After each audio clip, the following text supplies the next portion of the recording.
All right, here we go. It's 2.5, Transformations of Functions. I am super psyched. I hope you are super psyched.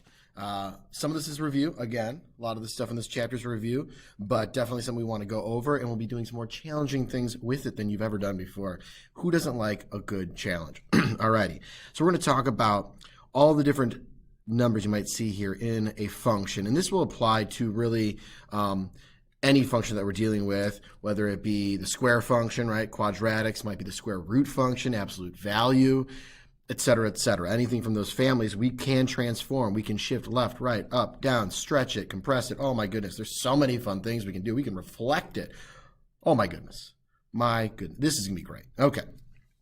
So the first one, we've got let's see here. A transforms it how? Well, it's out front, it's outside. What that's going to be is it's going to be a vertical stretch,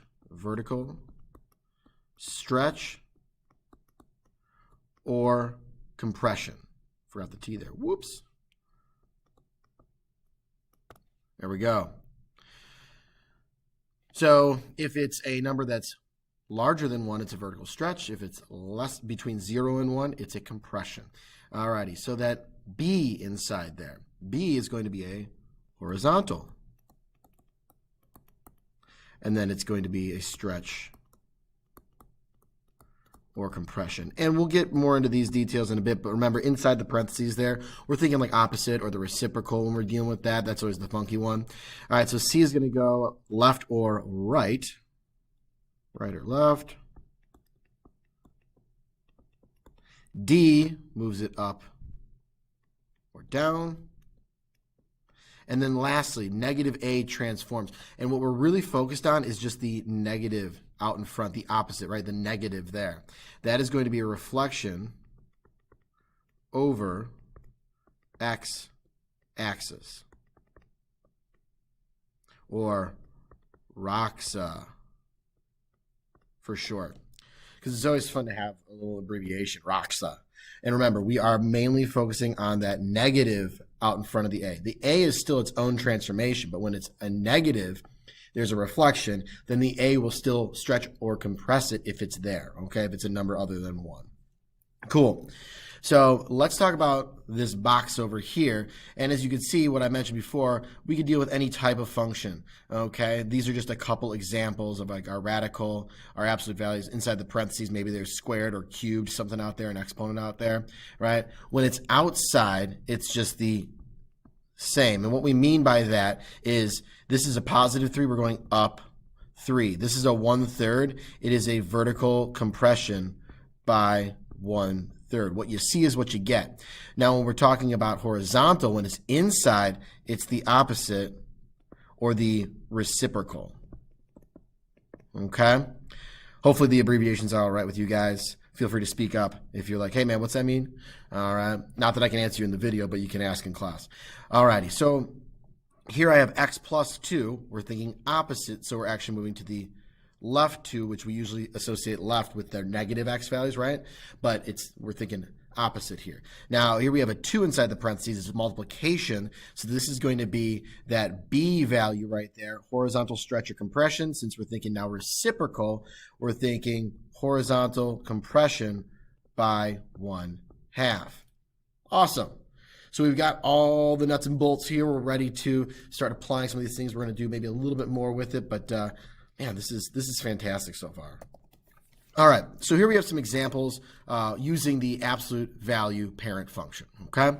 And what I really like about this chart here is that we are also writing it in function notation. This is something that we are going to stress here in pre-calc honors. You're going to see a lot of function notation in it, and it kind of looks funky at first, but you'll get used to it, okay? So let's take a look at the vertical translation. So this is when we're going up or down. You see how we have f of x plus k. That k is outside of the function. And here's a couple examples. 3 units up, 4 units down, right? We're adding 3 on the outside or subtracting 4 on the inside. When we look at our horizontal translation, see how we have x minus h on the inside of the f of, okay? It's on the inside of the function.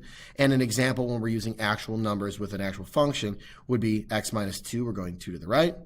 X plus 1, we're going 1 to the left. opposite of what we see, right? That's what happens with those horizontal transformations. When we're on the inside, we think opposite or reciprocal. Now, with a vertical stretch or compression, remember that multiplication is happening outside of the function. We have the a times f of x. A numerical or an example of that with the absolute value would be a 6 times the absolute value. That's a stretch by 6. And then when the 1/2, we have a 1/2 on the outside, it's a vertical compression by 1/2. Cool. All right. So far, so good, I think. Nobody's raised their hand. It's a video. I'm recording it. I can't see you. Horizontal stretch or compression. We have 1 over b times x. And I think this really gets illustrated very well when we get into trigonometry, graphing those trig functions, which you've had a little bit of exposure to in Algebra 2 Honors. So we have our 1/5 times x inside. That's a horizontal stretch by 5. And then when we have the 3x on the inside, it's a horizontal compression by 1/3. And lastly, we have our reflections. You can have a horizontal or a vertical reflection. So when it's on the outside, that is our vertical reflection. We reflect across the x-axis. Although the x-axis is our horizontal axis, when we reflect over it, you can kind of see my hand there, we are doing an up and down movement. I'm moving my hand up and down. That's why it's a vertical transformation. When we go across the y-axis, we are reflecting left and right. That's a horizontal transformation. All right. Lovely. Now, one really important thing to note, which is why we have this dude with a very interesting looking arm there. That's a weird little check mark, but whatever.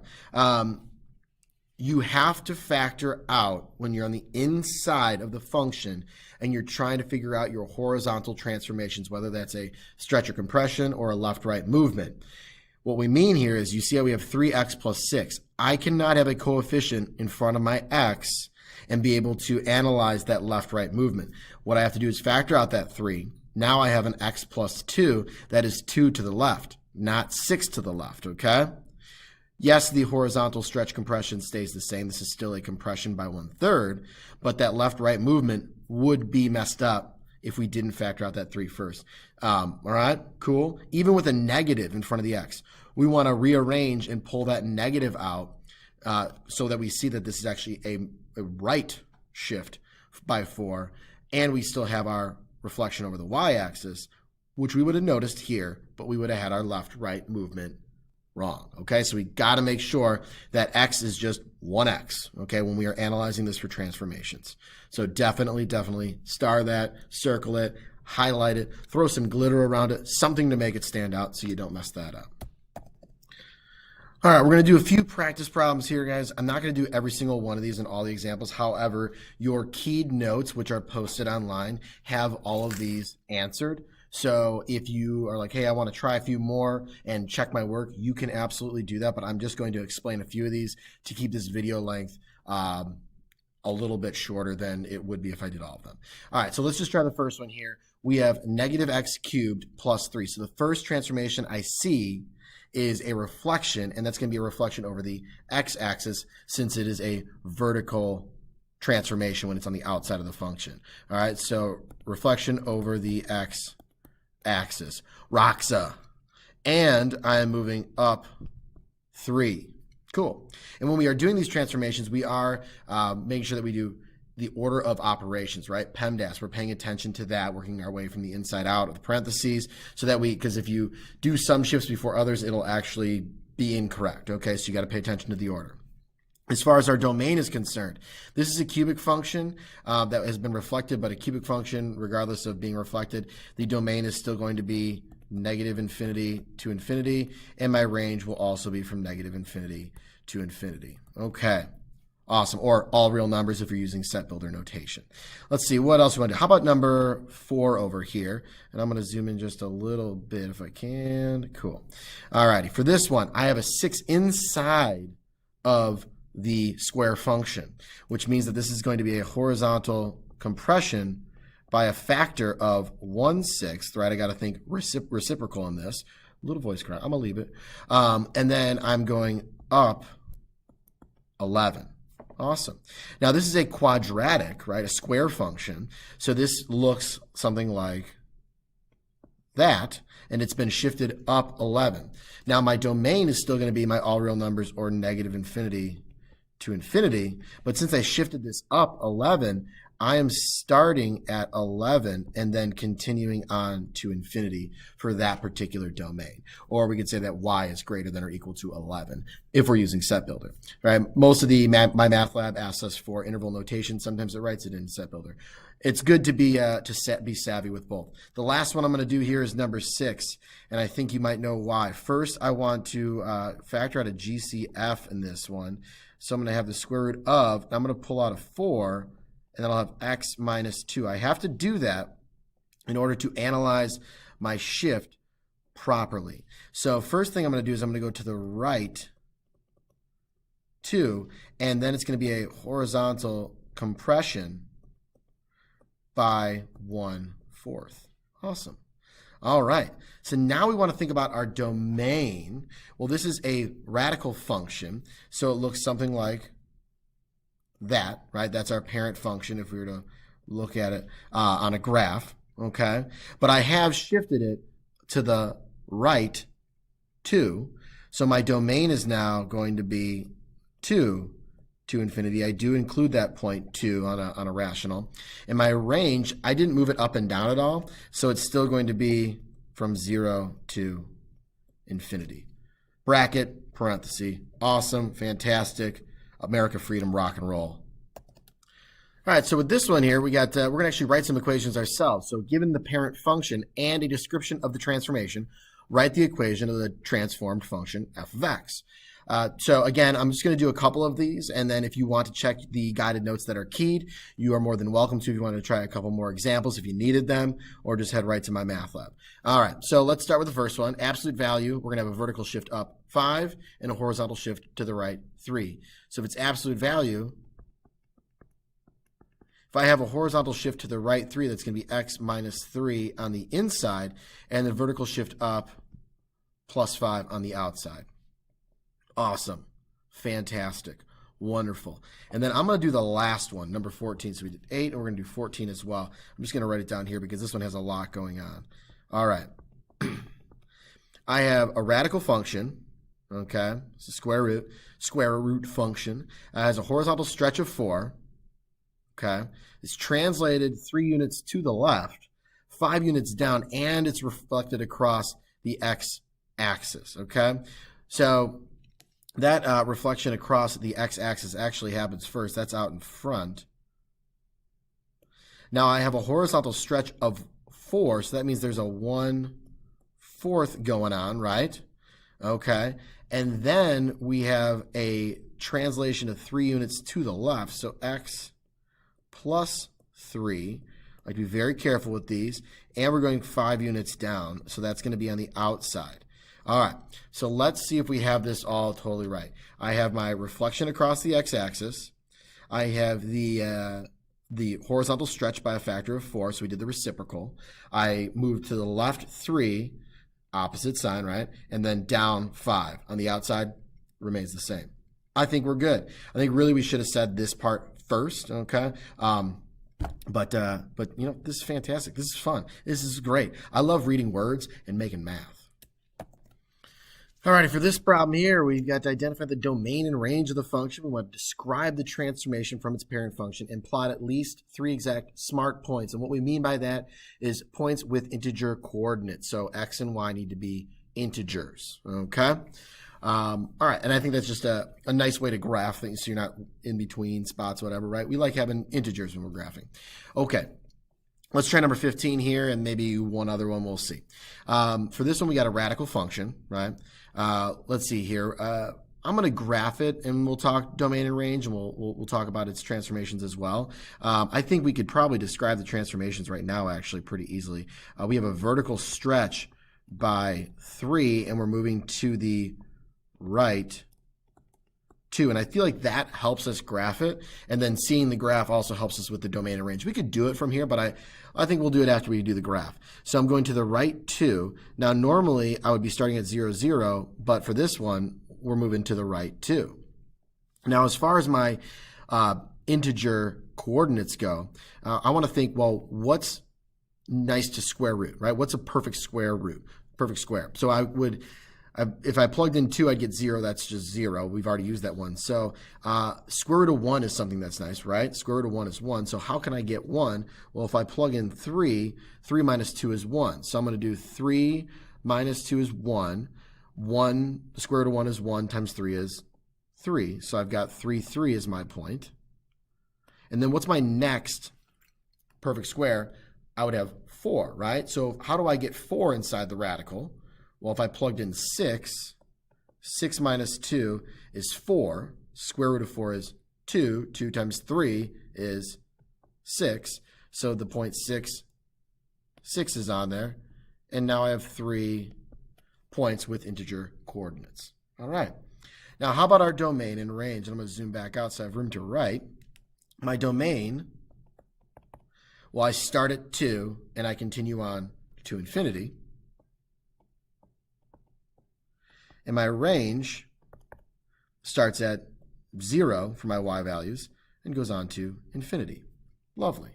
Now, again, we could have done that just from the equation and what we know about a radical function, but I think sometimes looking at the graph also helps.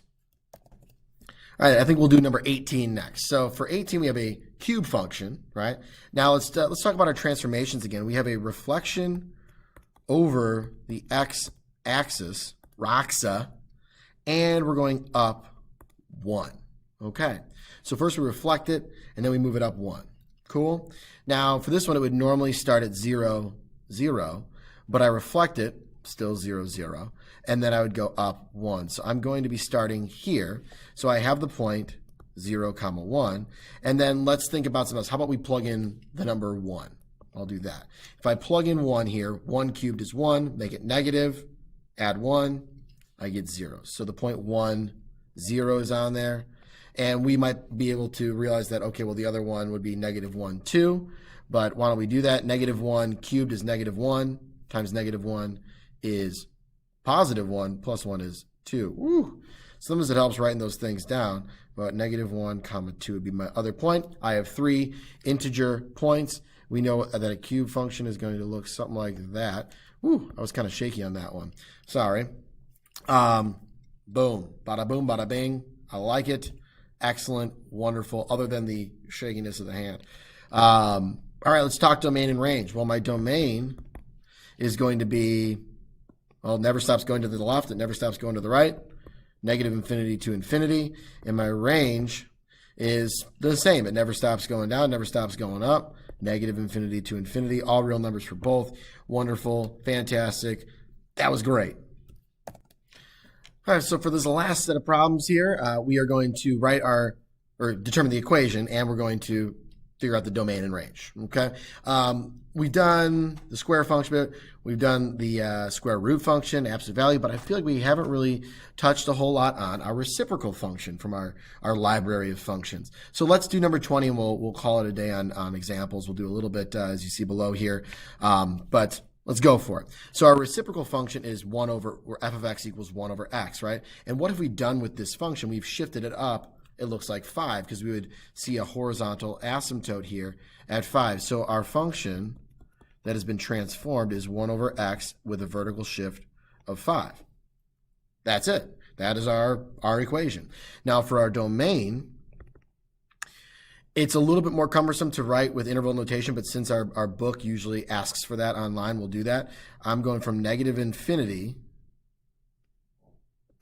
and then what am I taking out here? I'm taking out, from this vertical asymptote, 0, and we can also tell that from looking at our function, I can't divide by 0, so I have to omit that. And then I'll pick back up, not including 0 again, and go to infinity. And my range, same kind of idea here, but it was moving from down here at the lowest, from negative infinity moving up. I'm going to skip over 5 because of my horizontal asymptote. So negative infinity to 5, not including it, and then from 5 to infinity. Fun fact about rationals, you can actually cross a horizontal asymptote. That happens sometimes, but we'll get there when we get there. That's just a little bit of a, something to look forward to, I guess.